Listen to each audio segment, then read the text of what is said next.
Earlier, one of the greats of tennis, Rod Laver, celebrated the fact that it's 40 years since he won his second Grand Slam of all four majors in the same year with the four guys he beat. Andres Imeno, Spaniard, he beat in the final of the Australian Open. Ken Rosewall, he beat in the final of the French Open. John Newcombe and Tony Roach, he beat in the finals at Wimbledon and the US Open. Rod, of course, the only man to have won the Grand Slam of all four majors in the same year twice. And looking very sprightly considering the very severe stroke he had a few years ago. What a moment that was. And of course, 4 Australians out there. Times have changed, haven't they?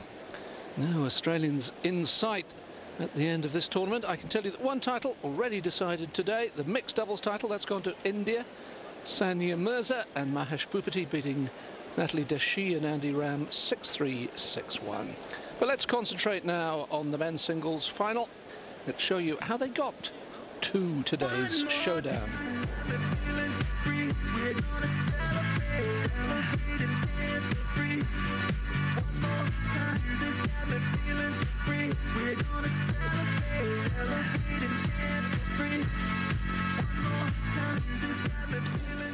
Well, Rafael Nadal was cruising through the draw already. Did have a pretty tough match against the Frenchman Gilles Simon in the quarterfinal. Simon even had the audacity to have a set point at one stage, but Nadal was through in straight sets in the end.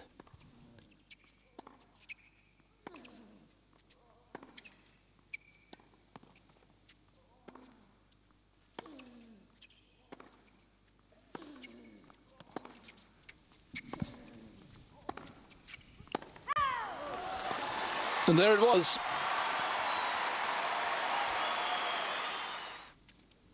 Mind you, if he thought that was tough, what about his semi-final with fellow Spaniard Fernando Verdasco? 5 hours and 14 minutes they went at it.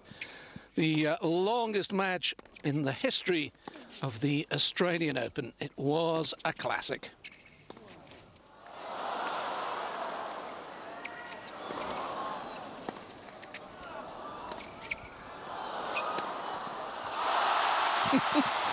So many memorable moments, so many great rallies. It went the whole way to 5-4 in the 5th, and then that happened. Well, apart from the fact that it's my first Australian Open final, I'm very happy about the match. It was very exciting and incredibly hard, both physically and mentally. In the 3rd set, he kept on having opportunities. In the 4th set, looked as if he was half dead. Then all of a sudden, he produced a 215 kilometre to 12-15. He was unstoppable. But, well, I think it went well overall. I coped with his serve well. And in the end, the match fell to me. I'm very happy. Also, congratulations to Fernando for his great part in this tournament. On hard courts, I've had good results, but this is my first Grand Slam final here. Very happy indeed. I've started off the season, and now I'll try to give my all on Sunday. It'll be a very complicated match, especially for me, because my opponent and also my physical state. Yeah, that is one of the big factors. Has Nadal recovered? Remember, Federer had played his semi-final straight sets against Roddick the night before. He's had an extra day off. Federer, though, had his moment. In the 4th round, he had to come from 2 sets down to beat Thomas Berdych. I wasn't thinking of losing, that's for sure. I mean, I knew it was still, the finish line was still very far for Thomas. I knew that. And so you can still concentrate, you know, on playing just the points instead of thinking, oh my God, you know, what's going to happen. So I didn't feel that way, and I kind of felt after a terrible, you know, 1st set from my side that if I probably want to win this, it's kind of going to go to 5 sets. I just felt it because I knew Thomas was so dangerous, and I knew that even if I play still a great set, you know, or 3 great sets, it's just probably not going to happen. You know, I just think he will squeeze 1 great set in there somewhere, 2nd, 3rd, or, you know, 4th. So that's why I kind of was prepared for 5 from the start, and I think that's what made me, you know, be so determined towards the end. And it was nice being in a battle, you know, with him. You know, it was fair play, it was tough, it was good tennis towards the end, and yeah, and I believed in it all the way, and I think that was key in the end. Certainly was. Federer came storming back from 2 sets to love down.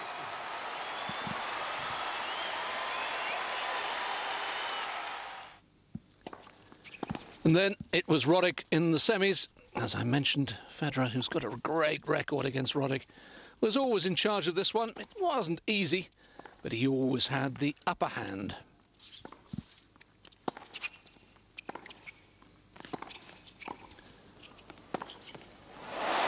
Roddick, who's got a lot fitter under new coach Larry Stefanki, had his moments, but most of them, the really big moments, belong to Federer.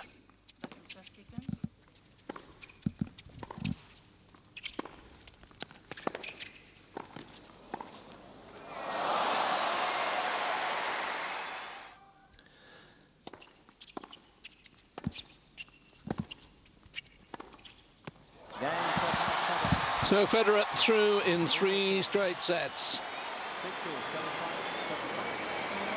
Looking now for his 14th Grand Slam title to match that record of Pete Sampras that he thought might well stand for ages and ages and ages.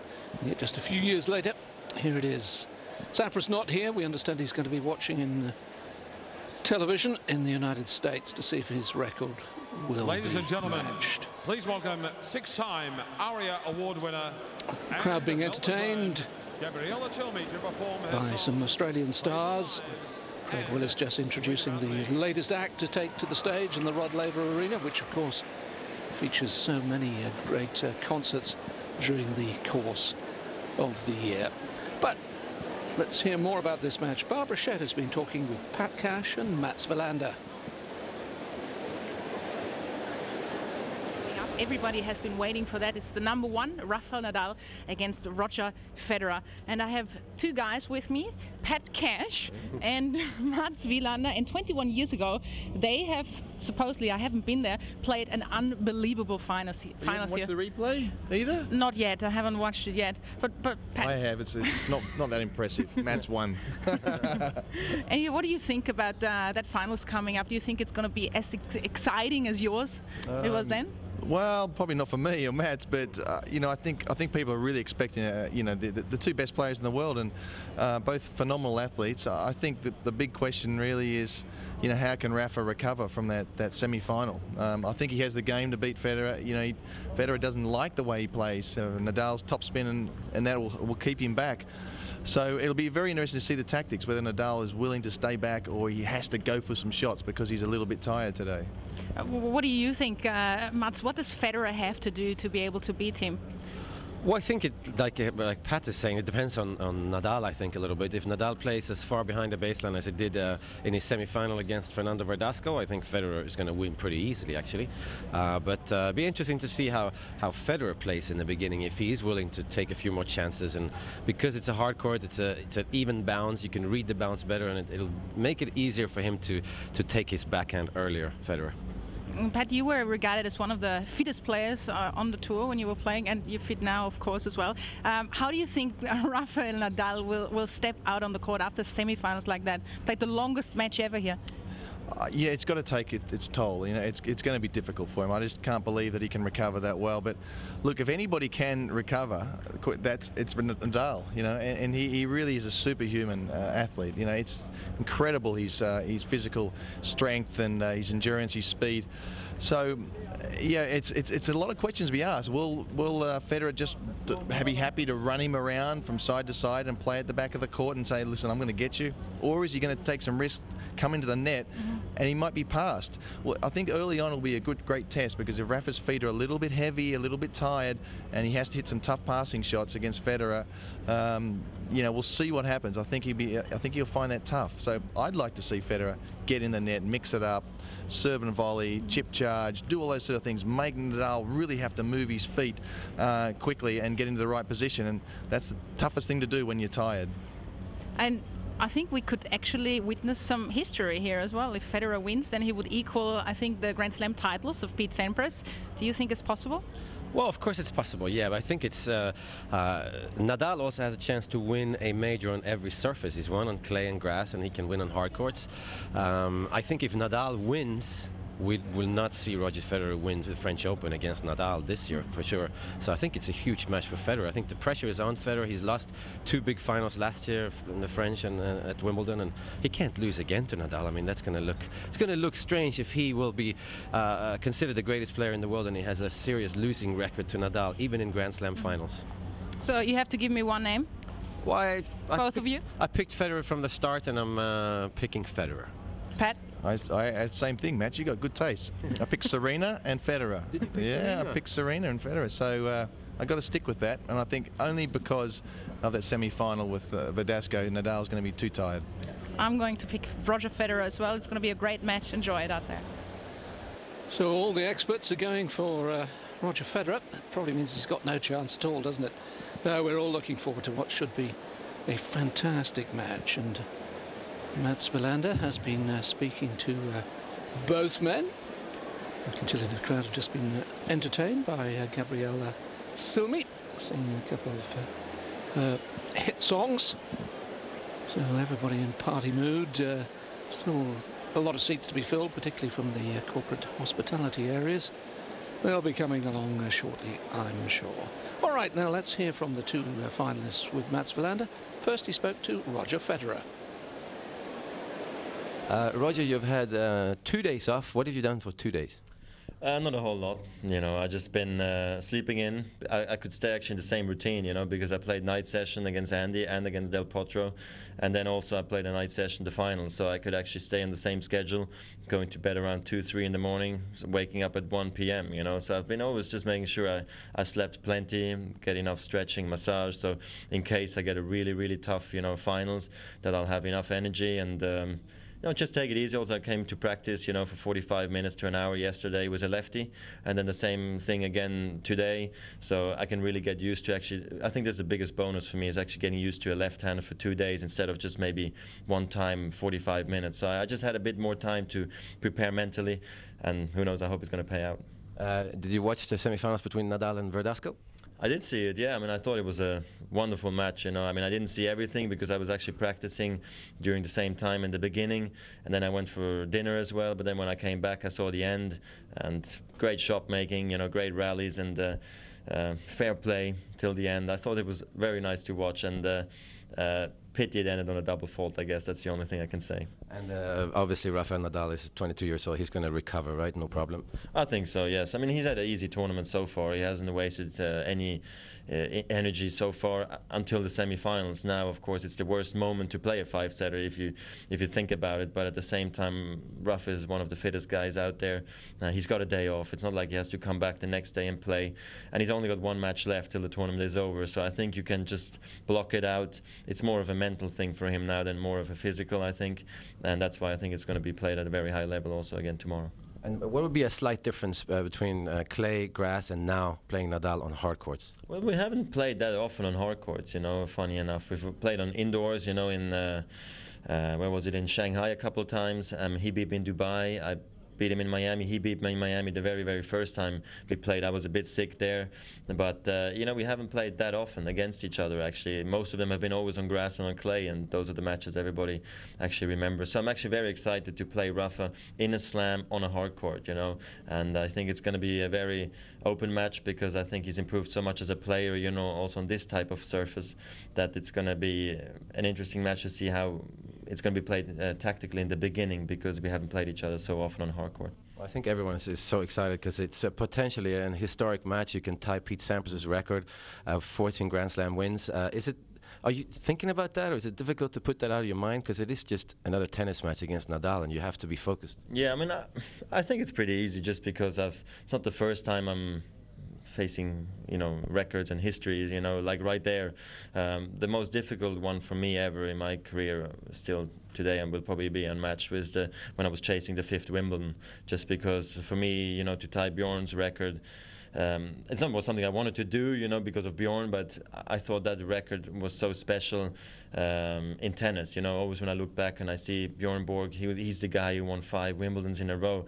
I was able to equal that. I think I was nervous for 3 weeks, you know, so this time around I might only be nervous for 1 day, so that I think it's okay, you know, and that's why I think I'll be quite calm and relaxed, but still playing Rafa in a Grand Slam finals is always exciting, and you should get excited about it, and I definitely will tomorrow. Well, Bjorn Borg was there at Wimbledon trying to psych you out, actually. Are you expecting Pete Sampras to come and psych you out here? No, he said he'd like to be there if ever I get a chance to break his record, so he's already psyched me out there, you know, but I hope I can take it to the next step and actually tie it to 14 with him. That would be nice. All right, well, good luck. Thanks a lot.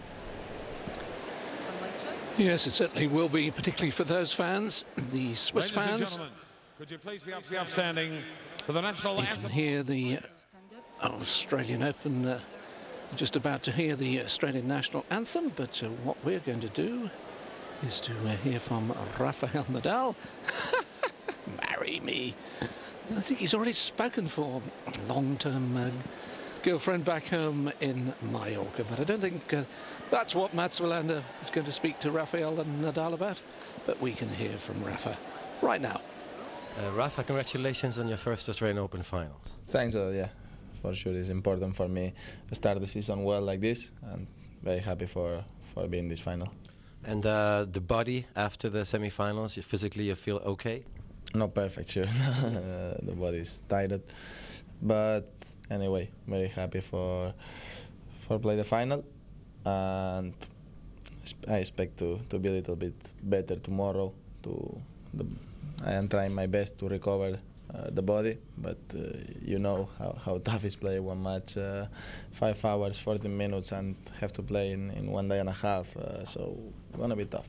And you have a chance to win a Grand Slam on every surface. You won Roland Garros on clay and Wimbledon on grass, and now maybe on hard courts. Is that something that you're working and a dream for you? Yeah, it's a dream for me win a title here in Australia. No, but I am just focused on try to play a good match tomorrow. Not focused about win, not yet. No, the first important thing for me gonna be feel well physically. I later try to play my best tennis. Only like this I only have chances. And you always say that you think Roger Federer is the greatest player ever, which most of us agree, but you always, well, often beat him. Sometimes, yeah. Sometimes I beat him in the past, but always tough, very tough match, no? And the last match on Wimbledon was amazing. It was one of the most important matches in my career for sure. But I think Roger is the more complete player what I saw now. Rafa, thank you very much and good luck. Thanks a lot. So there's the Norman Brooks Trophy being brought out to the centre court. Of course, it's equal prize money for the men and the women. So today's champion will take away the same amount of money as Serena Williams, although I suspect they'll have to work rather harder for it. $1,620,000 Australian dollars, around about £750,000. Now the winner of tonight's match will be playing for a trophy that was named after one of Australia's greatest tennis champions, a man who was instrumental in establishing take away half of that amount. Please welcome to Rod Laver Arena our top ball girl and ball boy for the Australian Open 2009, accompanied by the Sir Norman Brooks Challenge Cup. Craig Willis, the master of ceremonies, and those two ball kids have been named as the top ball boy, top ball girl of the championships. They get $1,000 Aussie dollars as their prize, so that's well worth having as well. And a very proud moment for them bringing out the trophy. Dedicated to one of the founders of this great championship that, well, I suppose 20, 25 years ago, maybe 30 years ago, was struggling on its uppers. A lot of the top players didn't come down to Australia, and now it stands proudly and rightly as one of the 4 majors. They are each unique in their quality. I suppose this year's Australian Open will be remembered for the blistering heat. I was hearing about the wheelchair players who've been burning their hands turning the wheels of their wheelchairs. Quite extraordinary. Of course, Peter Norfolk winning the quad title in the wheelchairs for Britain for a third time. The man who's been the Paralympic gold medalist in both Athens and Beijing. So the two countries are represented.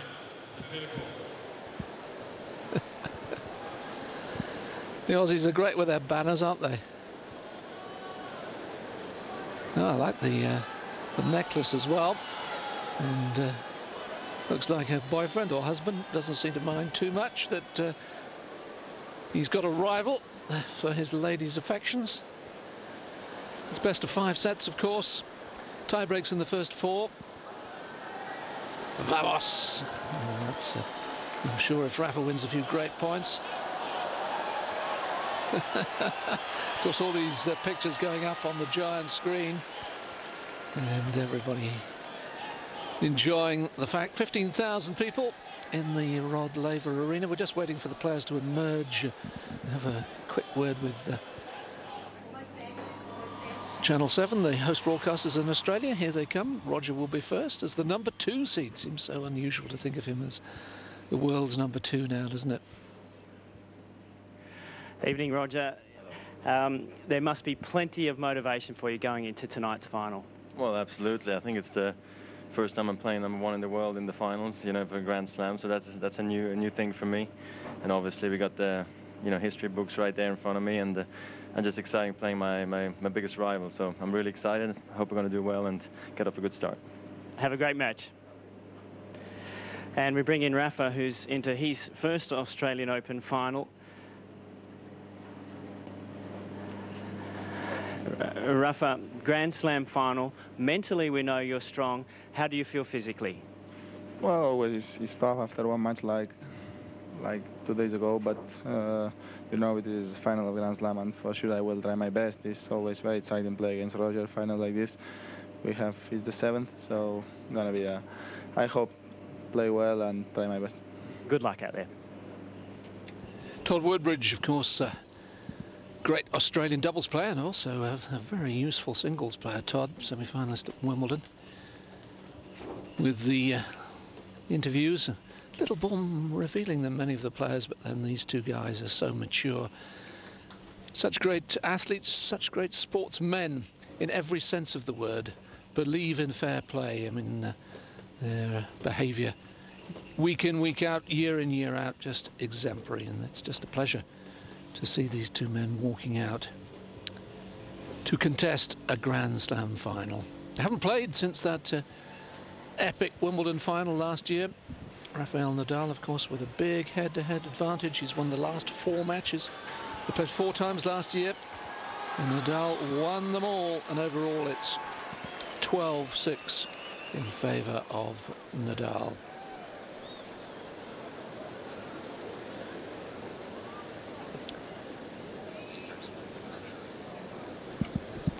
Ladies and gentlemen, the men's singles championship. Would you please welcome from Switzerland, Roger Federer.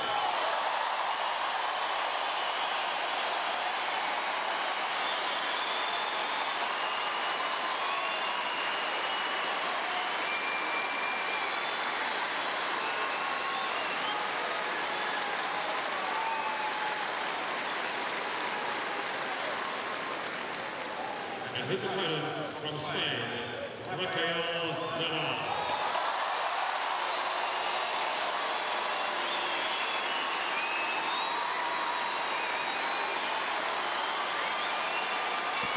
Fantastic reception for the two men. The stage is set then, the two gladiators are out there. And in our commentary position, we're going to hear during the course of the match from former Australian Open doubles champion Phil McMillan. We'll be hearing from former Australian Open singles champion Mats Wilander. And first we're going to hear from Chris Bradnam. Thanks very much, David. Yes, good evening, everybody, to what we hope is just half as good as the Wimbledon final last year. We're going to be in for a treat. Very special when these two come together, contesting a major final. The first on hard, of course, and what a couple of weeks it's been. Records broken all around. Record crowds at a major on the first Wednesday, reset on the first Friday. Youngest man to win a main draw match, Bernard Tomic. Record length of match, record heat. Tears shed following Jelena Dokic story. It's been a wonderful tournament. we hope to have a wonderful climax. Mats, you've won this 3 times, 7 majors in all. They're bound to be nervous, aren't they, coming out here? Oh, absolutely. They're both, of course, extremely nervous. But you know, if you're not nervous, they're not going to get to the final. So they're both going to have to deal with it early on. I think the start is very important in this match, mainly because Rafael Nadal had that tough 5-setter against Fernando Verdasco. He's got to be a little bit tired physically and definitely a little bit worn out mentally. And I think that Federer gets on top early. I think he's going to get very confident and dare to hit out and play more of a risky game. But so the start is really important for both players today. Never rushed, Mr. Nadal. Bottles will be set just so, little and large, in their positions. He'll take on the energy drinks. You get used to it, and then of course it's the matador away from the photos and the toss of the coin back to the baseline. It's all part of a pre-match ritual. Yeah, and interesting again, which always happens. Nadal is still sitting down. Federer is out in the court ready to toss the coin. It is a huge match for him on a hard court, isn't it? With what Rafa did last year on the grass, on the clay again, of course, and the transition he made from clay to grass. If he now puts that into the hard courts as well, that's going to be a body blow. Gentlemen, same condition, best of 5 sets, no tie break final set, 6 balls, 7 and 9, net device, 3+1 OK per set. Any questions? Heads or tails? Heads. Tails. Receive? Okay, can you please take some pictures? Thank you very much. So Pascal Maria of France in the chair. Nadal won the toss, chose to receive. It's interesting here how they're actually laughing and smiling, and I can't remember doing that in any of my Grand Slam finals, I have to say. So they're obviously good friends and so much respect for each other, as players, but mainly as human beings. Roof open for the final. Super temperature too. Welcome along, British Eurosport. Good to have you with us. The roof firmly open for the final. No rain this year. The only reason it was shut was for the heat. First meeting in the final on a hard court. First final, of course, for Nadal at the Australian Open. He's got better with every passing round.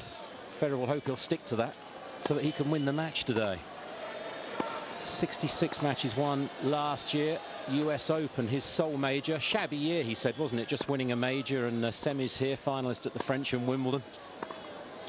And he's hoping, as he says this year, when asked for his thoughts of this year, he said, well, start the year well at the Australian Open, maybe win the French, getting Wimbledon back after the epic I had with Rafa there last year, and then winning my 6th at the US Open. That's what's kind of in my mind, he said, for 2009. All right, don't set your hopes up too high. It's important. I think this is a huge match for Federer because, as we're saying, he lost in the French and at Wimbledon, and he really can't afford to lose to Nadal again. Nevertheless, this is hard courts and they've never played, but if he loses here, he's not going to beat Nadal at the French Open. That's pretty much for sure. Yeah. At least that's what it feels like. Stunning year last year, won 82 of his 93 matches, just under $7 million in prize money. And his best year at the Australian Open this year, of course. Got hammered by Tsonga in the semis last year, and not only Tsonga last year, but Verdasco in that sort of Ben-Hur performance in the semi-finals. They led the way in terms of how to play Nadal on any surface, really, taking it early, top of the bounce, and taking time away from the Spaniard. Yeah, absolutely. And I think Nadal was prepared for Verdasco to basically give him the match by making too many unforced errors, and I think that's why he decided to play so far behind the baseline. I think he felt that I just can't lose this match. I can lose 1 in 20 maybe, and this is not going to be the time. But because he's been playing more aggressively than that in the first 5 rounds of this tournament, and he really thought he improved a lot. But I thought that match against Verdasco, yes, it was a high level, but tactically I think he could have done much better. And if he does the same thing here, I think Federer will, I think he'll be too good for him. The honour to the Frenchman in the chair, Pascal Maria. So the road through, just the 1 5-setter for both men. the tough one, of course, the wake-up call was in the 4th round against Thomas Berdych. 2 sets down, that 3-all game in the 3rd set. What a massive game that has been. But since then, he has really looked to get off to a quick start, no sluggish start for Mr. Federer. No, absolutely, that helped him a lot. And of course, it helped him to fight through it, not playing at his best. And he was also just kind of hanging around, waiting for Berdych to run out and win it. But you still have to win the match. And he won it comfortably in the 5th set. And then, of course, Del Potro and Roddick. Yeah, 2 great matches. Yeah. What a treat these people are getting. I mean, what a treat we're getting. This is, I mean, I've been thinking about this match now, of course, for a few days. And I must say, I think it's the biggest tennis match in the history of the game, nearly, because of everything that's at stake. Nadal winning, being the 4th player in the history of the game, winning on all 4 surfaces. Federer maybe winning 14. It's a big match. Yeah, it's interesting. And of course, the massive one. All straight sets to the semis. Then the longest match in Australian Open history, 5 hours and 14 minutes, which means that he's been on court 2 hours exactly longer than Federer in that epic semi-final. Has there ever been a better match? Many don't think so. It's certainly right up there with the very, very best.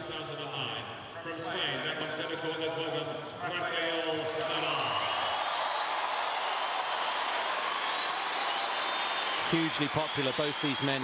What ambassadors they are for the game. Yeah, absolutely amazing that we have #1 and #2 in the world meeting in so many finals, and just the way they go about their business and their business off the court. Such good role models.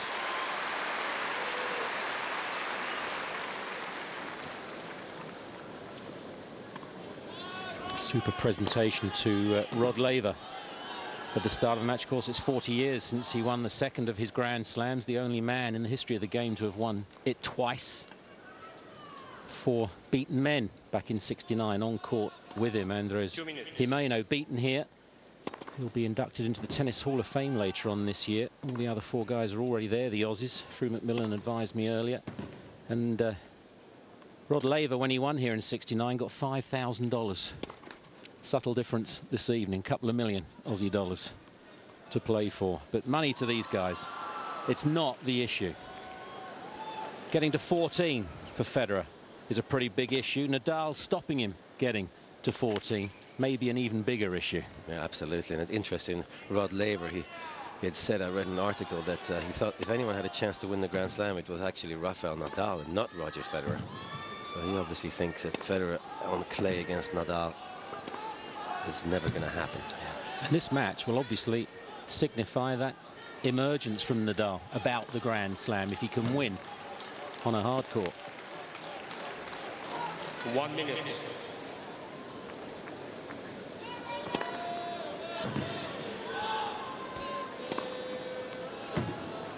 Final of the 2009 Australian Open men's singles, close to making its start. Roger Federer, 3 times the champion, looking for major #14 up against Rafael Nadal of Spain, looking to become the first Spaniard, man or woman, to lift the crown here in Australia. #1 seed. He waited 160 weeks to be #1 in the world, Nadal, against the man, Federer, who reigned supreme for 237 consecutive weeks. It's their 19th meeting. Nadal leads 12-6. On hard, it's 3-2 Federer. But the first time on a hard court in a major final. This is their 7th major final. Nadal leads that head-to-head 4-2. It's like a football match. The last few seconds before the kickoff, the crowd will build, the energy starts to rise. This is the most eagerly awaited final here, perhaps, since Agassi played Sampras. #1 and #2s in the world. Some time ago now. But everyone's been talking about this pretty much from the start of the tournament. Yeah, absolutely. And I think this is... people root for both of these guys. I think with Sampras and Agassi, you're either a Sampras fan or an Agassi fan. But I think here, people, they don't... I think they don't really care who wins. They're going to be rooting for the guy who's down and who's losing, I would think. But again, what an unbelievable treat for Australian Open. Deservedly so. One of the best majors, I must say, throughout the year in terms of the spirit of the tournament. Wonder how many times they could have sold this arena out. The Rod Laver Arena, which Rod Laver himself said was just such a huge honour at the end of his career to be taking a seat on his own court. He's going to be presenting the trophy, the Sir Norman Brooks trophy, at the end of this match. I reminded him when I had the privilege of speaking to him a few days ago to take his handkerchief should it happen that Federer wins. And off the record, but it's to millions, Rod Laver wants Roger to win. Off the record. Don't tell anyone. Roger Federer to serve. So a reminder, Nadal won the toss, elected to receive. Ready? Federer to begin.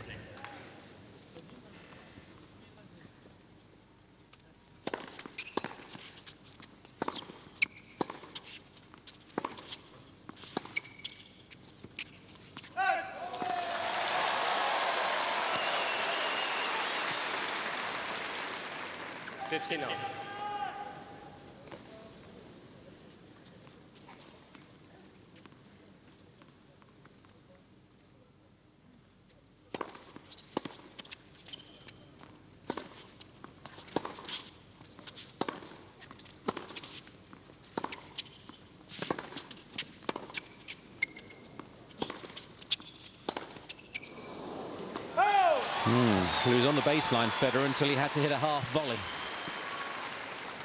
15 I think that's why hardcourt suits him against Nadal, because he doesn't step away from the baseline very much, Roger Federer, when he plays Nadal, and he mishits his backhand quite often on grass and on clay. And here, with a much truer bounce, that should be an easier shot. Coach. Now, will there be a challenge from Nadal? Just a look. Point replayed. 15 all.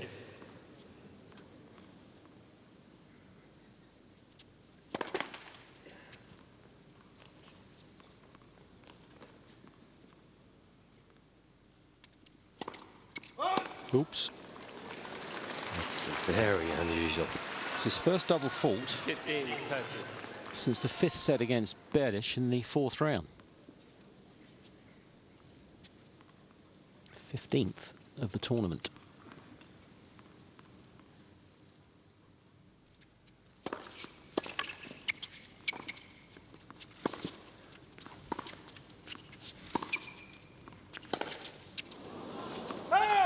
Don't think I've ever seen that before, have you? That's 2 mishits and a double fault in the first game from Federer.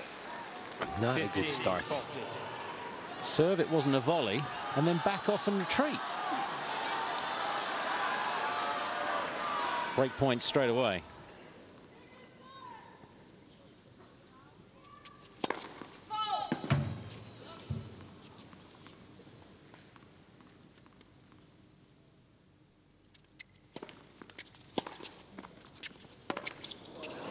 Wow. Well, that is a slow start for the 3-time former champion. A very awkward shot though, the last one. It hit the top of the net, and with the amount of topspin that Nadal puts on it, the ball just dies basically when it hits the ground, because the net kills it. But what a shaky start. I mean, he said he'd feel really relaxed for the match. He didn't expect to be too nervous and so on. Can it suddenly hit you, even a man of his experience, when you suddenly get out there and you realize what you're about to try to do, can it then suddenly just hit you? Absolutely. I don't think he's out there trying to win his 14th major. I think he's out there trying to beat Nadal on hard courts. And wherever you play against Nadal, with Federer's record against Nadal, he's going to be very tight. What a perfect start for Nadal, though. Yeah, give himself another 5-10 minutes to get into this match, and at most be down 2-1 at the worst. If he's tired, he's not showing it, Nadal. He's running between points.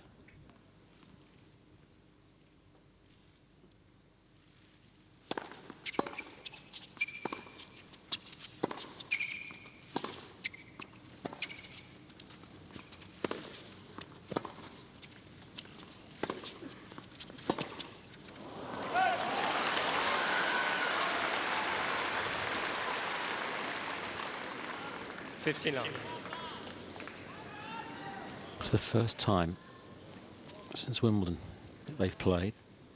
That's only one performance before that French final, the drubbing of 1-3 in love.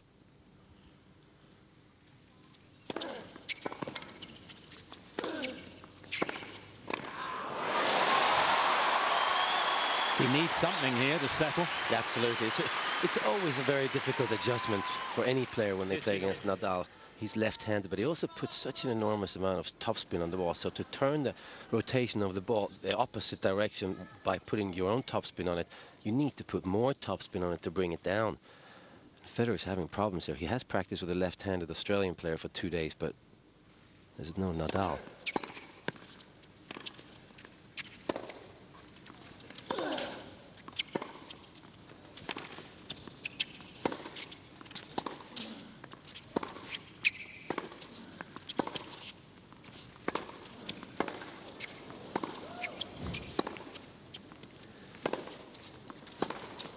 Great point.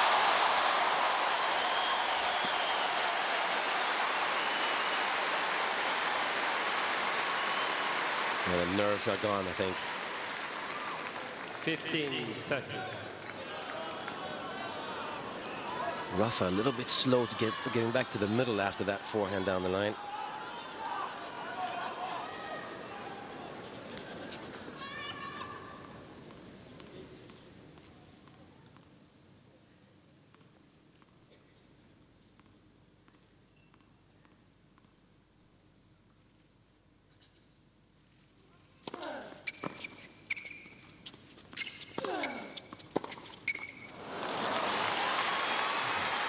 He's going to be using that serve, I would think, all day, Nadal, because it slides through the court, his left-handed swinging serve.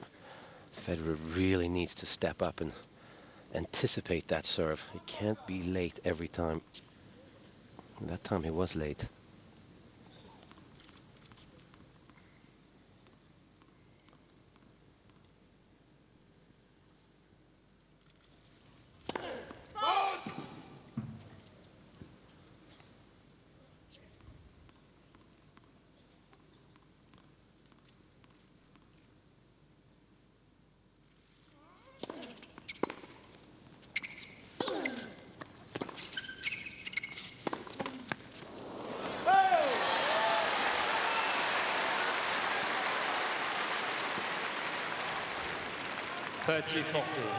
Chance to break back straight away. Still Rafa dictating the points, though. I mean, you can't just throw in an approach shot and get to the net, which is what Federer at some point has to do, I think. But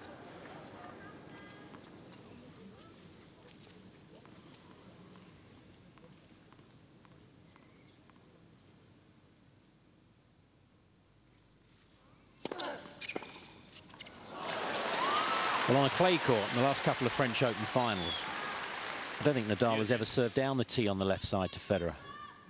I think he was 100% in the last final last year. Yep. And Federer never made the adjustment in that match.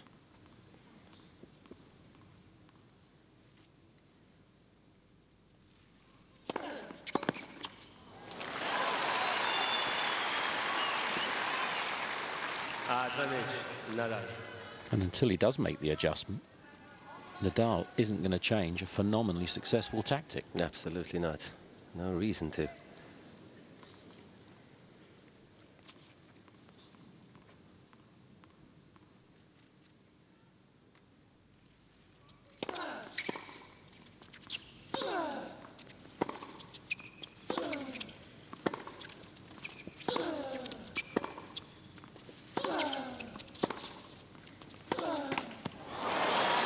I think that's a perfect example of where Federer can step in on a hard court and take that backhand a little bit earlier and not mistime it.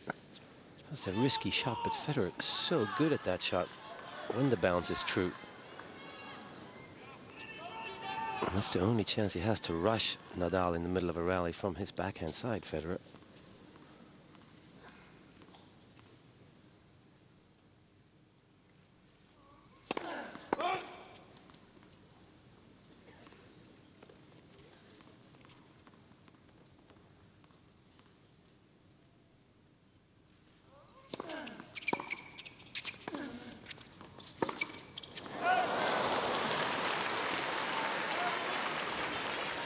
Advantage, Nadal. Missed by some way. Now that has to be worrisome for Federer when he misses his forehand by this much.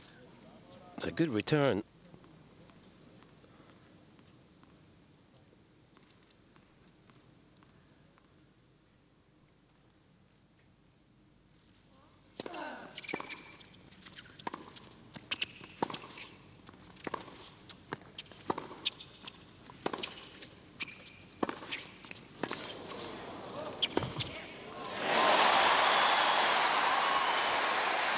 Brilliant point by Federer.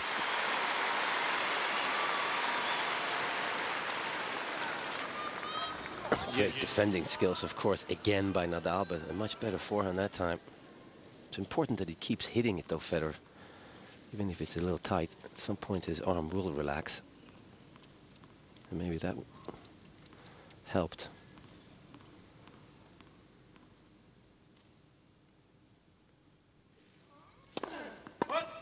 Wait.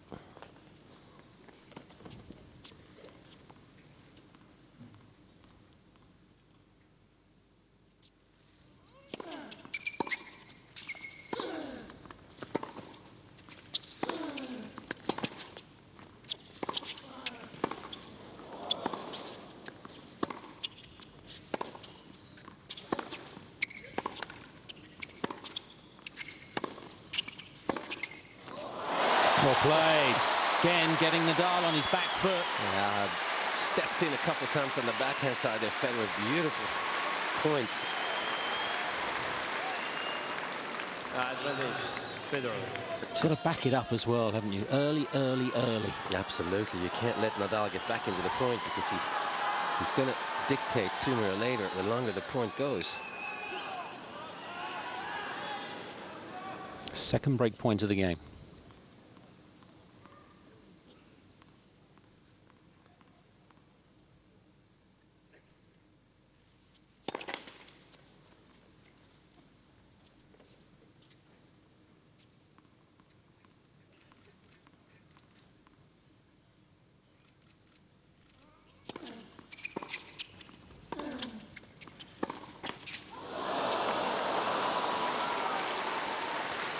Ouch.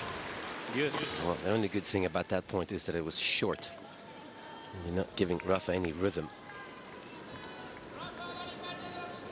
He's trying to drive through that backhand a little with less topspin, it seems, Federer, early on here, which is the right play.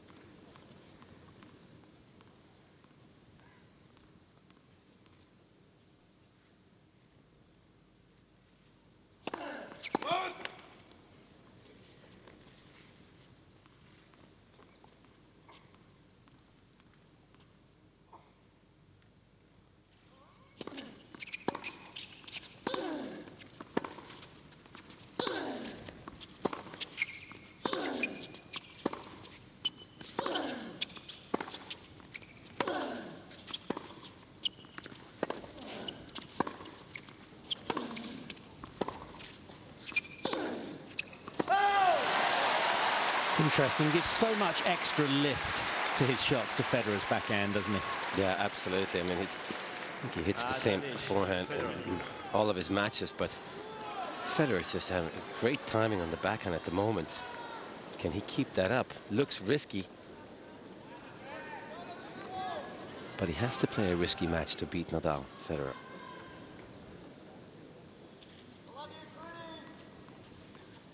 Third break point.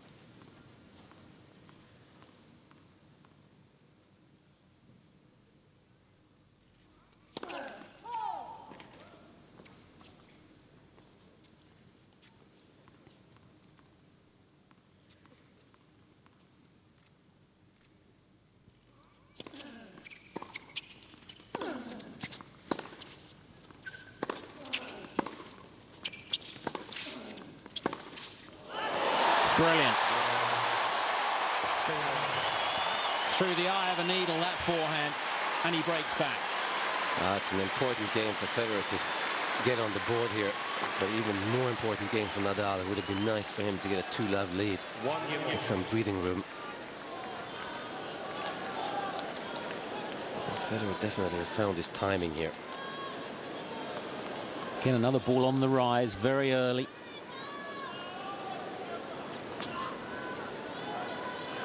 It'd be so nice to see a ball go by Nadal.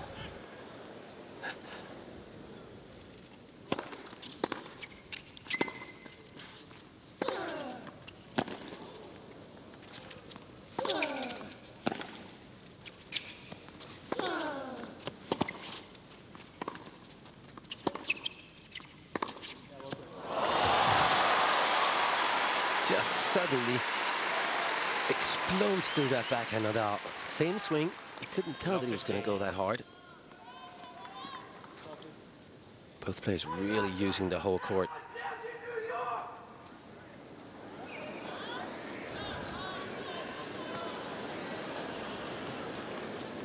Someone was enjoying themselves out in Garden Square a little bit too much before taking to the stand.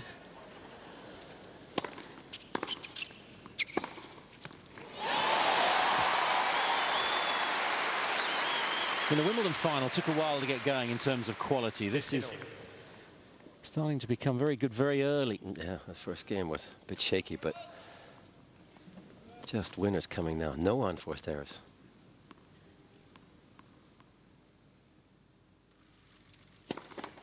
Let for service.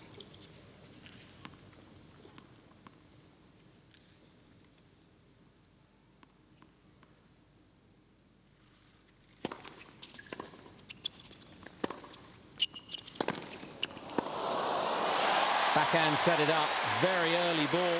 Nadal, for once, not even bothering to recover. It looked just a little bit slow out there, Nadal, but he's also playing against Federer and not Fernando Verdasco, and this is another level, and that has to be a winner against Federer, because he will somehow get the ball back in play.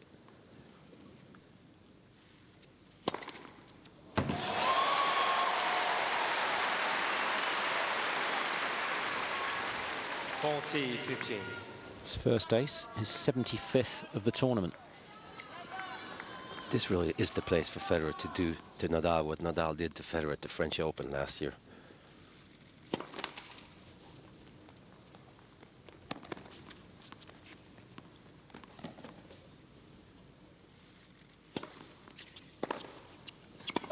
Yeah. 16 minutes, Federer has had to work very hard to get himself 2-1 up in this opening set. The match warming up nicely.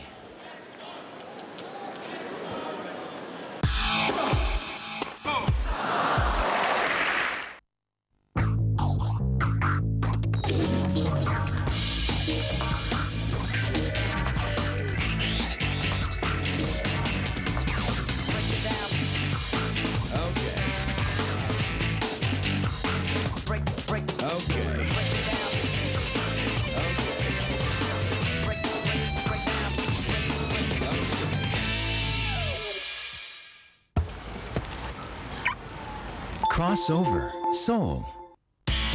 In 2009, follow the top sporting events on Eurosport Player, Eurosport's web TV service. Watch all of Eurosport, Eurosport 2, and exclusive additional programming live and online. Don't miss the Australian Open live on the Player. Select the match you want, follow the players you want. All the coverage is live and exclusive on Eurosport Player. Wherever you are in Europe, follow the Australian Open anytime, any place, in your own language. Join us. Go to player.eurosport.com.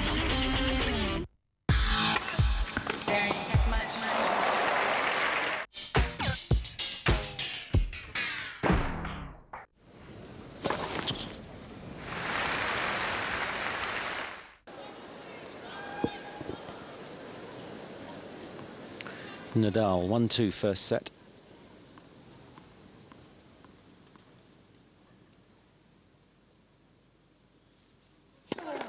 Let for service.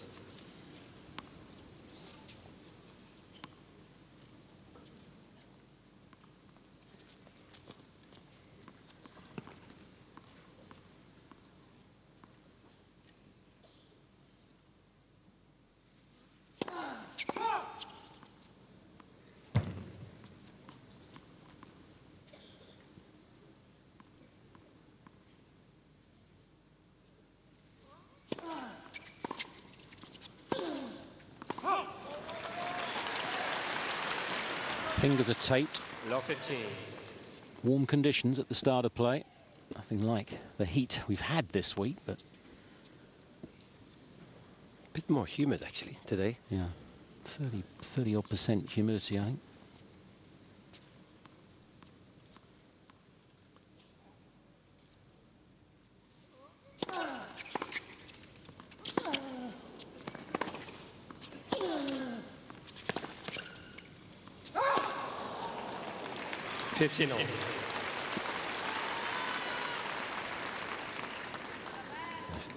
His slice becomes so much more effective on a hard court than it does on even on grass, because it's just slows down on grass and on clay when it hits the ground. But here, Federer's slice just goes through the court much quicker, even though he missed that one.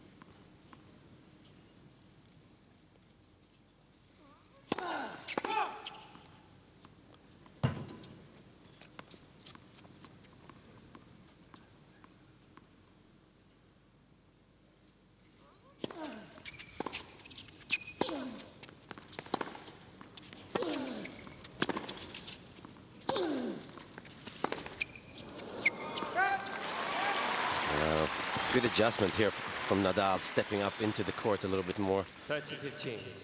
He's realized already that he cannot play defensively against Federer on this surface. He has no chance if he does that.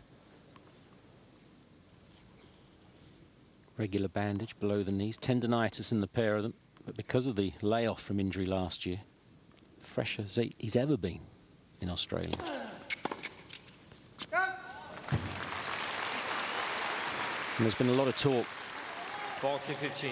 It's the only major where the men's semi-finals are split over 2 days, and obviously Nadal played later than the epic match. I mean, do you think it is a feature? I know you talked about it before, but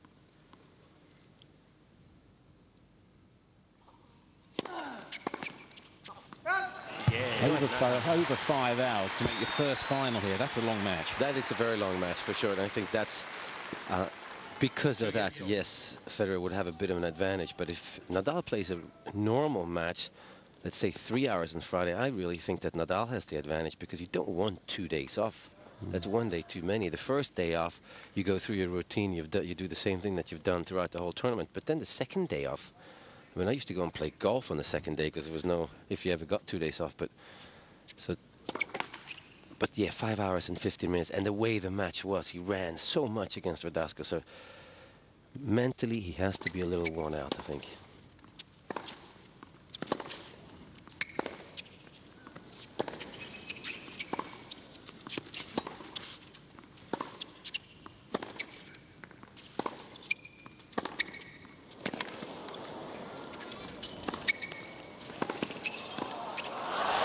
Oh, he's missed it. Point was there for the taking. And we also have to remember that Rafael Nadal, if there's anywhere he's superhuman, it's actually in his mind. His physical presence and his athleticism, of course. It surprised me that he admitted after the Verdasco match that he was in tears at love 40 on 3 match points. The emotion of the match reduced him to tears before he'd won it. And it was a double fault. Thank God. That was the match winner, and that was the 1 point that separated them in the points tally.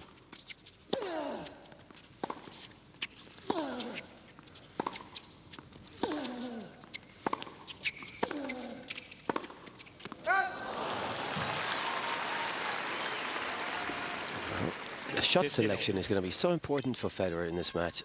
Of course, the execution of the shot as well. And there it seemed like he didn't really make up his mind to fully go for that forehand. But that's what he has to do. He has to play out of his own comfort zone. Otherwise, he has to play the same match that he always does against Nadal. And that's just a grind then.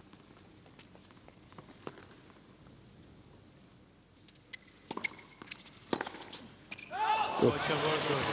The ball was good. I don't think Federer will challenge that. 15-30. As good as a forehand is backhand from the wide position. Right-handed for most things in his life. What an asset. Just able to flatten that backhand much more than his forehand. So it's a more dangerous weapon. Out of nowhere he can hit it.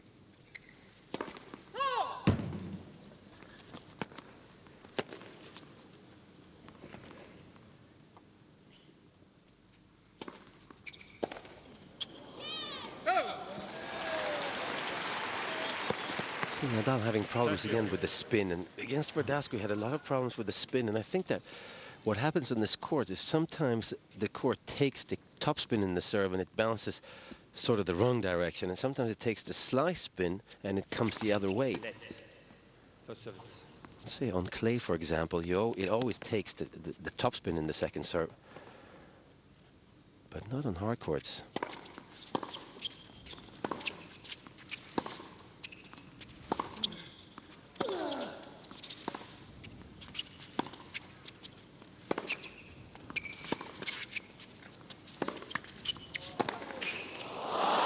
Has he made that?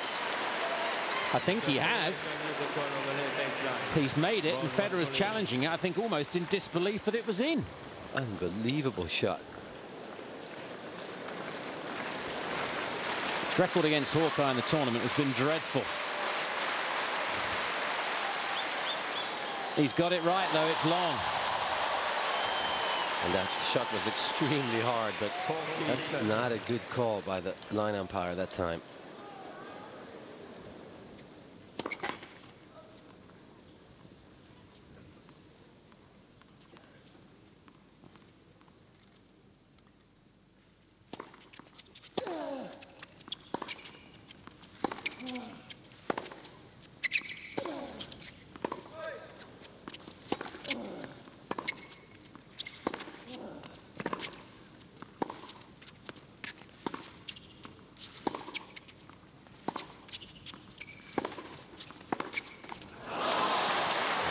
Federer just dropping his back and a bit short there. It's interesting, Matt. Yes. Not seeing any sort of real urgency from Federer to release the forehand. Yes, he's run round his backhand a couple of times, but not with any real urgency. Does that surprise you so far? A little bit. He's just feeling himself and Nadal out a little bit, I think, here. Maybe because of the long match that Nadal played. It's very possible.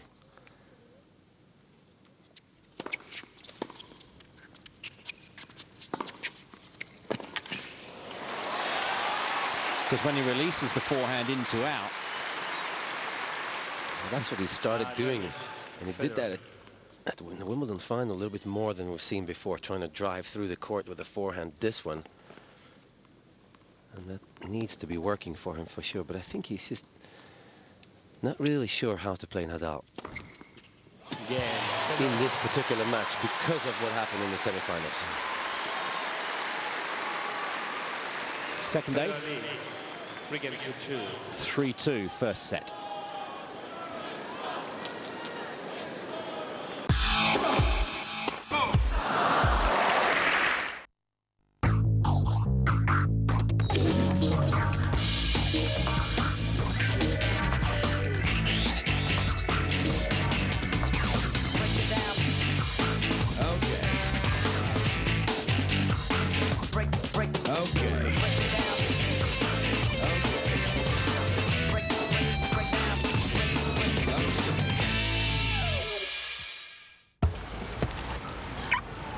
Crossover Seoul. Because of Mark Antony and Cleopatra. Because of handkerchiefs and cowboy movies. Because of letters and confetti. Because of strange names and familiar faces. Because hellos and goodbyes are so much more than arrivals and departures, we invite you to experience the Emirates Terminal at Dubai International Airport. Fly Emirates to 6 continents. Very much.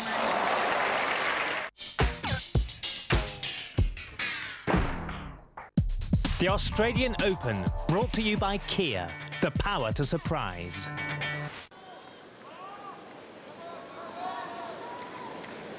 Fascinating seeing the sparring going on here in the early stages. 28 minutes. Federer ahead on points. One of them. 3-2 in games.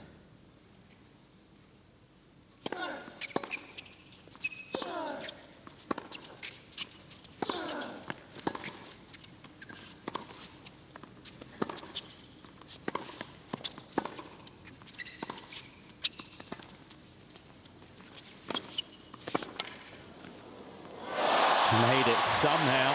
Got away with it.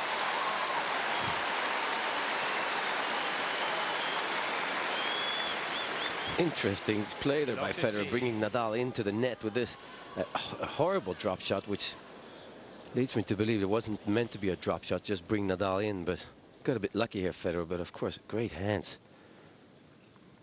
Very predictable play, though, from Nadal when he gets the short ball with a forehand. It very often goes to the Federer backhand.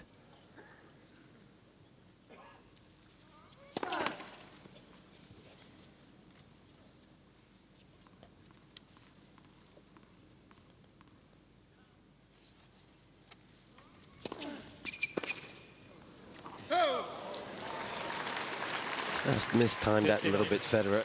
Trying to step in, take it early. Of course, that's the risk you take when you take it early. Nadal puts in a lot of spin, side spin in his second serve. It's not very fast. I don't think I've ever seen Tony so animated as he was after the win against Verdasco. Shows you what a special moment it was, Nadal making the final of a major on a hard court. Oh, huge. I mean, for the coach, obviously for Nadal himself, but for Coach Tony, what a great achievement. Taking this clay court specialist to the Wimbledon Championship and now the finals on the hard court.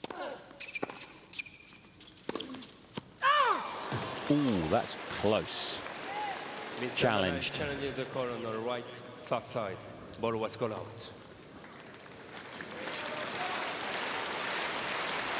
Such a tough call when Nadal hits his forehand because he's got so much topspin on it and it dips so quickly at the very end of the trajectory. And she's a good out. She's really good. That I think it's a lady down there. Guys don't see that well. Unbelievable call. Call of the tournament. Yes.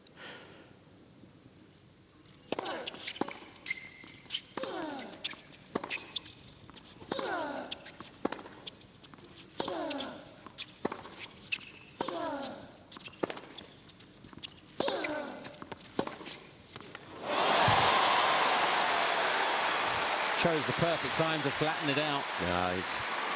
Beautiful shot from Federer.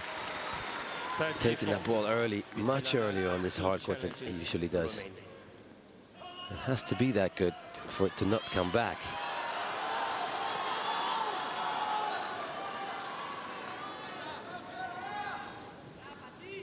Break point.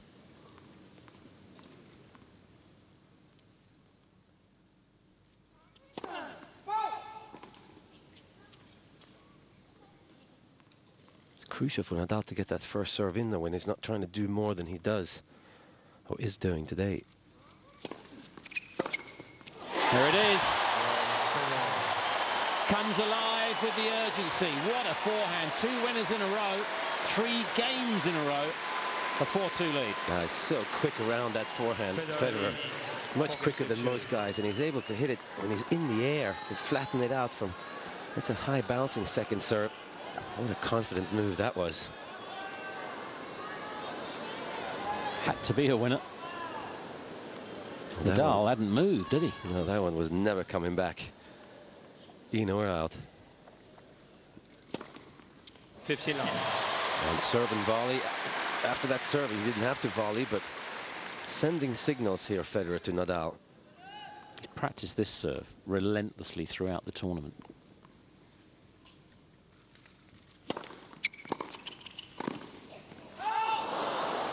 But it's so important that he makes his volleys when he does make a decision, because he doesn't need to get scared. He made the right choice, just poor execution.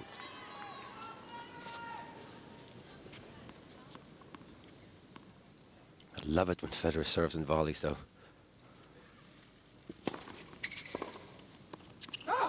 30-15. And that return right there, that's a result of Federer serving and volleying twice. And he didn't have to volley. He missed the previous shot with a volley, but he's still 2-1 in points.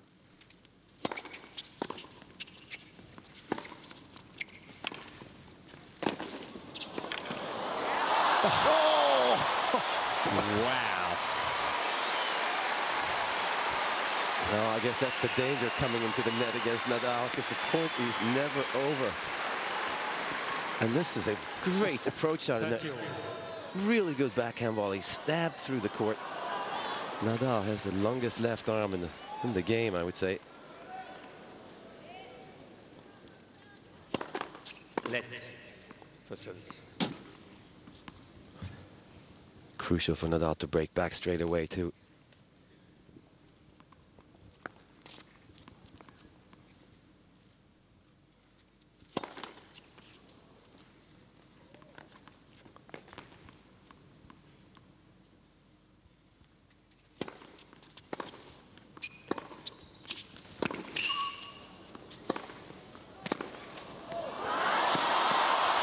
Just sensational.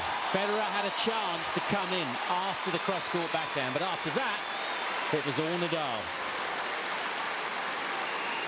Just a little tense there, maybe Federer after that last point. Came in, played a good point and still lost it, but he should have been in after that one. Now he opens up the court, and that's Nadal's favorite shot from the backhand side.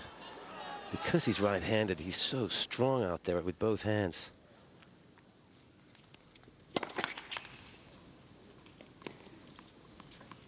What a big point this suddenly becomes. Oops. Well, he does serve more double faults in his matches these days, Federer. Nadal does break straight back. Federer leads. It's 4-3.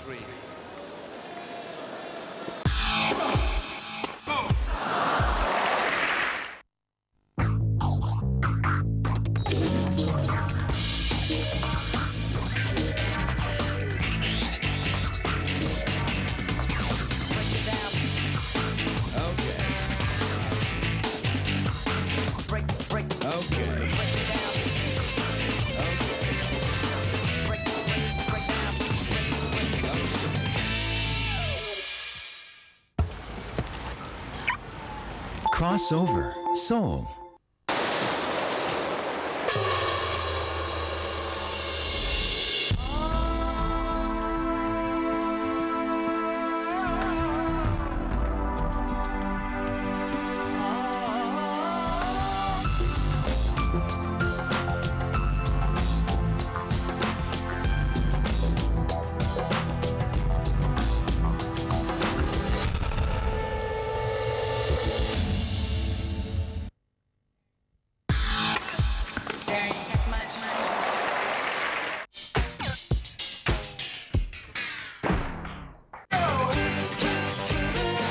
Lacoste, official outfitter of the Australian Open.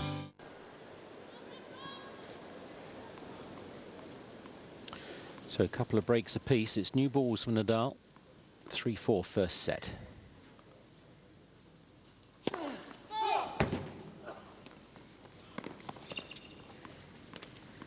Yeah, 4 service breaks in 7 games. And usually, high.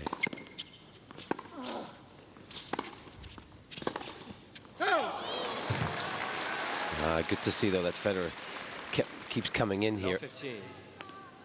And that's the message he has to send to Nadal is, listen, I'm coming in.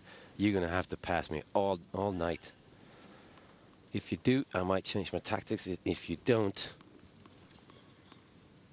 keep doing it.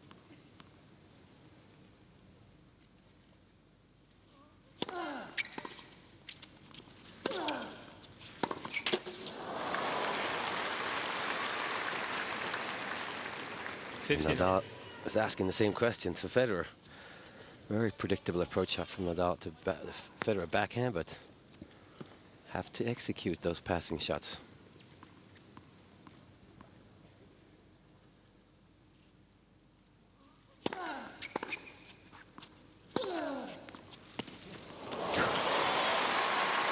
He set off a fraction late. No chance. Just amazing. They're right next to the ball, and it just hits the surface and takes off.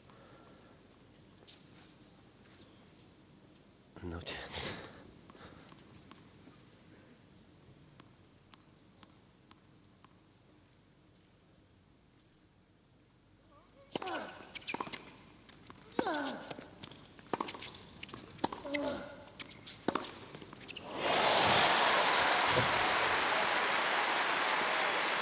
Got to hit more forehands. Beautiful shot. Jumps up in the air. Not many guys can hit it like that.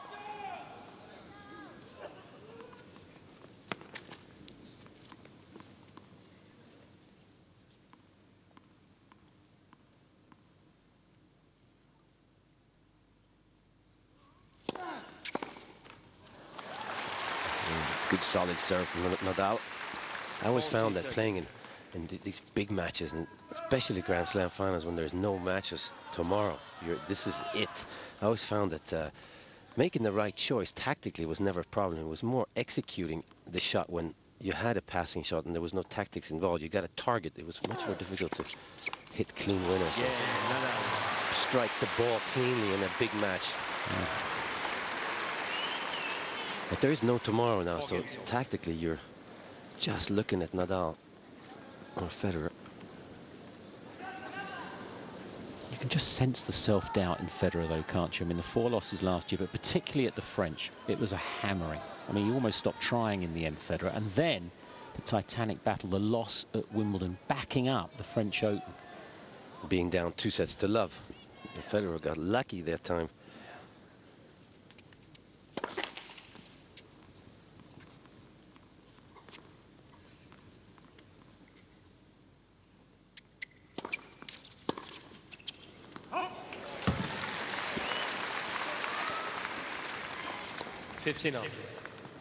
Just flying on him a little bit here, Nadal. The balls are only 1 game old, so there's a huge difference when they're new compared to when they fluff up.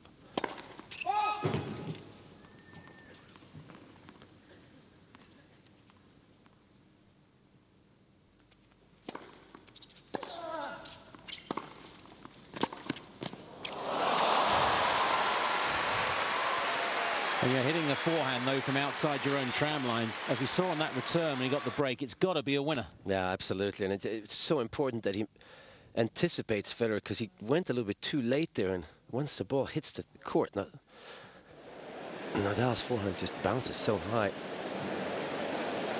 Understand you've got a problem with the feed. Sorry about that. We're trying to deal with it as quickly as possible. 4-all. 30-15, we understand you're now back with us. Heavens for that. Radio commentary. Would have been a first.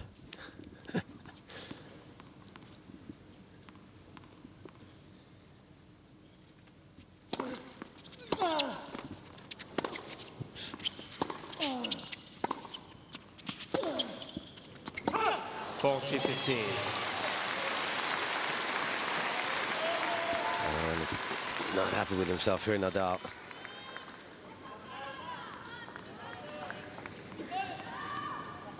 Just missing an easy shot there.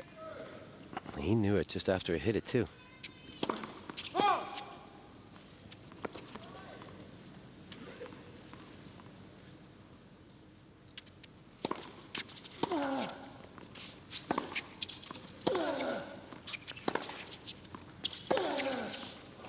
On the line.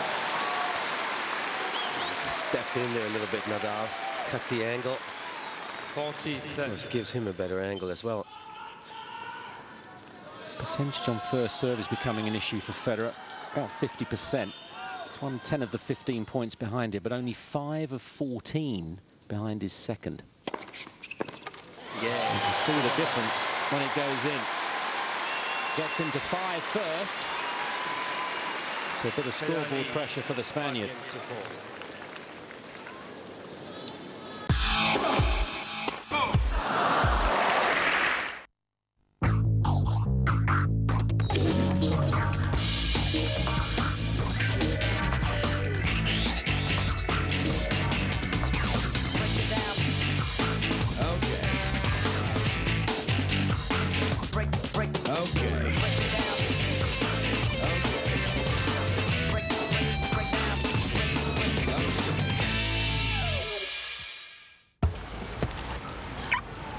Crossover Soul.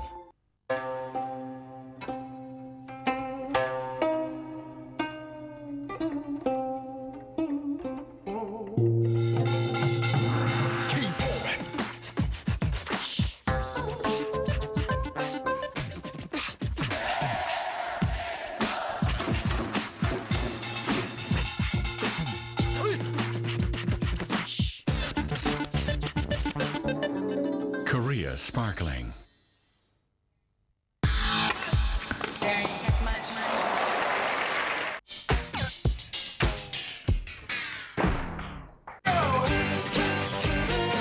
Lacoste, official outfitter of the Australian Open. Super evening under an open roof. Nadal 4-5, having to hold serve to stay in this opening set.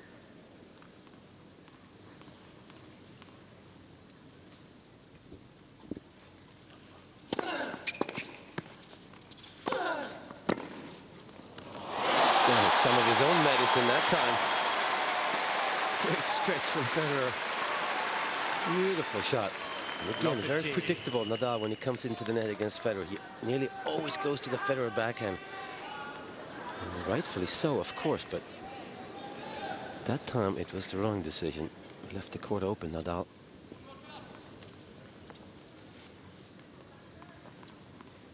Nine on the forehand and the winner count for Federer.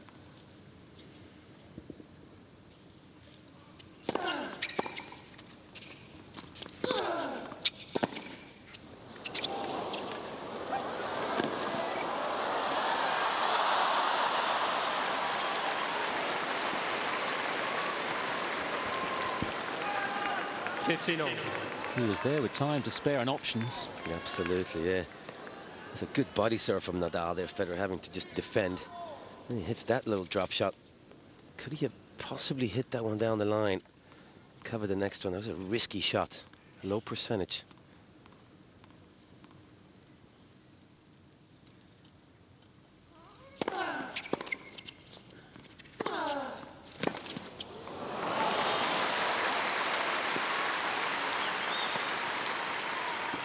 It's just so important for Nadal to stay close here and not let Federer get ahead too much, because the closer he is, the more in Federer's head he also is.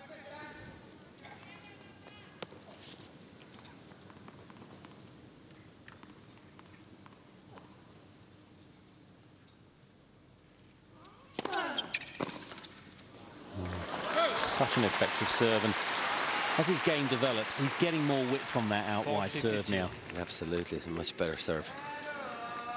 It's kind of interesting how easy a match it is mentally for Nadal to play Federer, because he doesn't have to think that much. Federer is doing all the thinking and the mixing up the shots.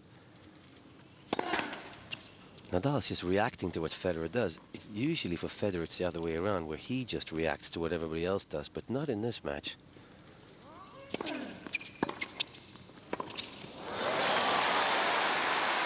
Almost if 40-15 relaxed him. I'd like to see that on at 30 all. Yes. Well, we might. At least he's sending the message, Federer.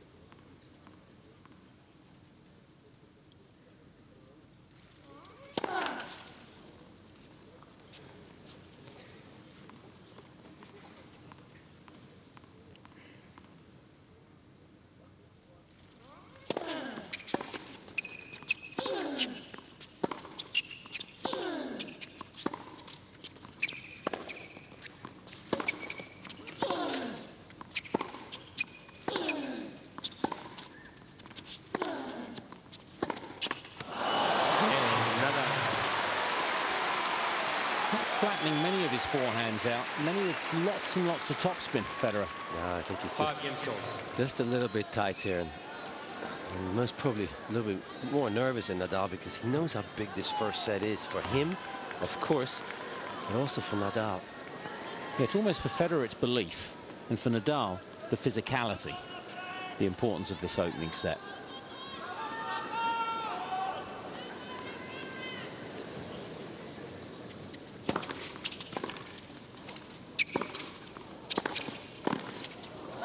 Missed it. And holds his head. You don't often see that. Love 15. After an error. Yeah. This one was going in, we think. There's a little bit of a stabby forehand volley. Not too smooth. Very difficult to volley against Nadal because of the heavy topspin he has from both sides.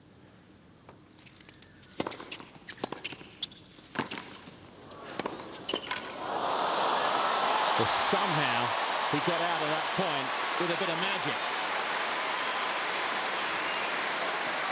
Unbelievable stretch from Federer that time. 15 all. I wonder the look from Nadal. How did he get this back? Nadal not even trying to get back for it because I think he thought it was a winner.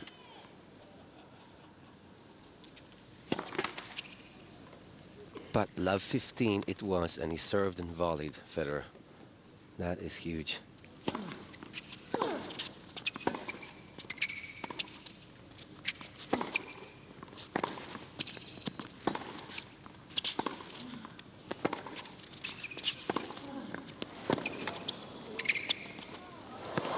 Super. And as soon as the backhand from Federer goes short, he's in all sorts of trouble. What a difference this match is for Nadal compared to the one he played against Verdasco, which was a great match, but Nadal was only retrieving. And yeah, Verdasco might hit the ball a little bit harder than Federer does today, but still, Nadal is quick to pick up on the short ball and do something with it today.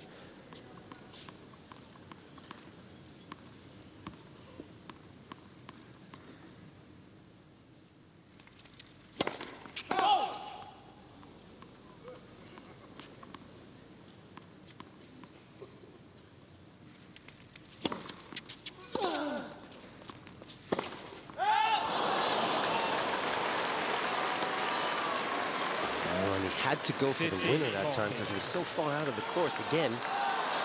But an inside-out forehand is something he needs to explore more for sure, because then he can get back into the court as well. 2 break points.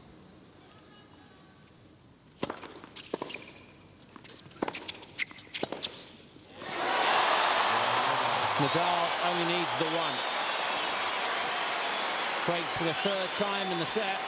He'll serve for it at 6-5. 6 games to 5.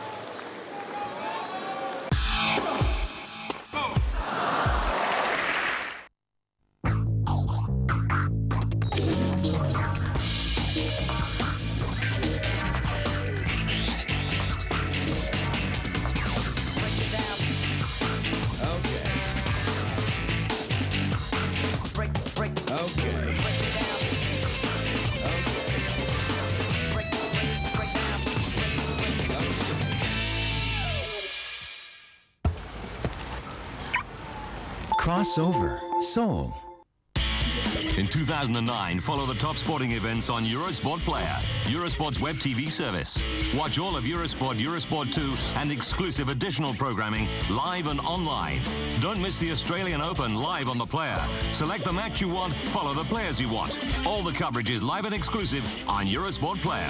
Wherever you are in Europe, follow the Australian Open anytime, any place, in your own language. Join us. Go to player.eurosport.com.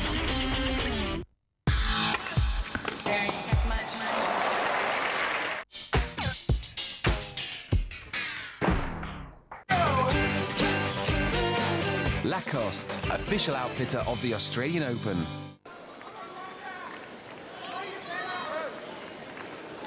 .53 minutes. Nadal serving for the first set at 6-5.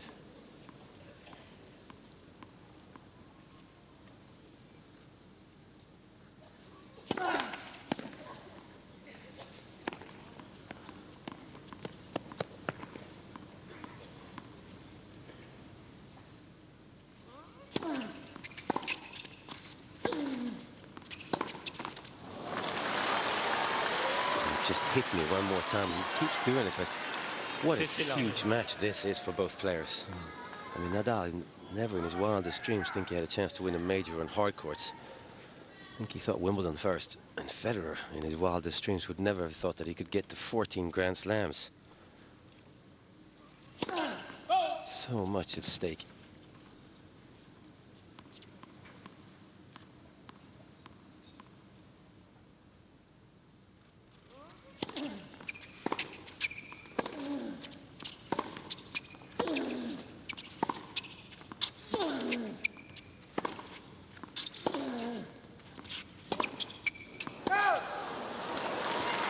Again, there's just so much topspin on that forehand.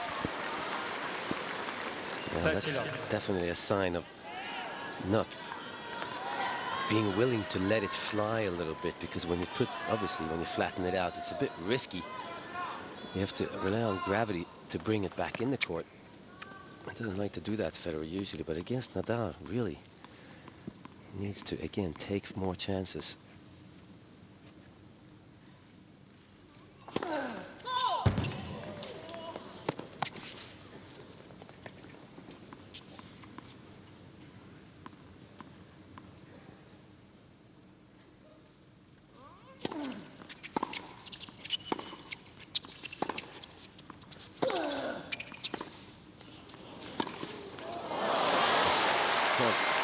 Unbelievable slice from Federer. Stayed so low. And that's something that happens on hard court as well. Not as much on grass or clay, but this one never comes up off the surface.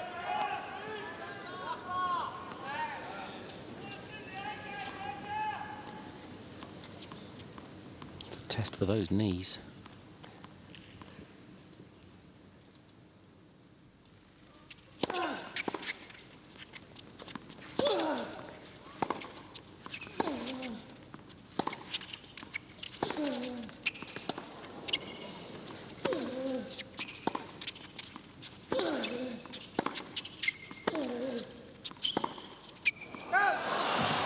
Just afraid of hitting that forehand, Federer.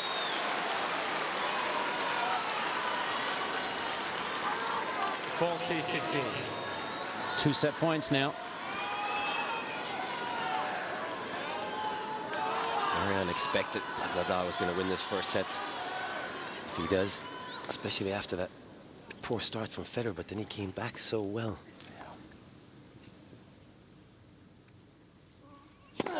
Late. First service.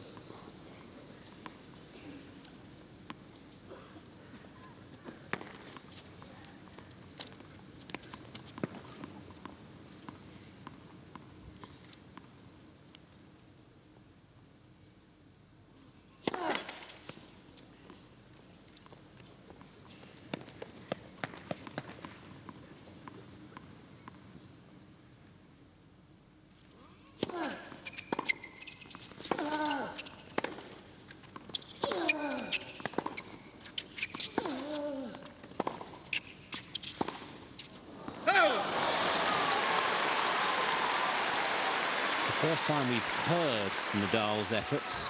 40-30. Silence on the error.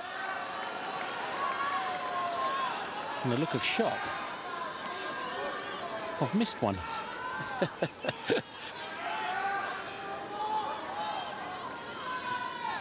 saw he had 100 unforced errors for the tournament. That's in 6 matches. Jeez.